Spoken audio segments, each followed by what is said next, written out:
Hey guys, welcome back to our YouTube channel WebToTech, and in today's video I'm gonna guide you through how to log into Crunchyroll account.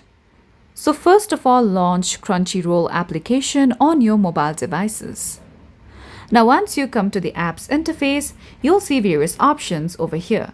You'll see the option of login. So if you already have an account, you can simply tap on it, or else you can also tap on the option of create account if you are new. So for now, let's tap on the option of login. Once you come over here, you would have to enter the email address that you had used in order to create your Crunchyroll account. So this is the email address that I had used for my account. Now enter your password as well. Now in case if you have forgotten your password, you can tap on the option of forgot password in order to recover your account. For now, let's tap on the option of login. With that, you can see that I have successfully been able to log in to my Crunchyroll account.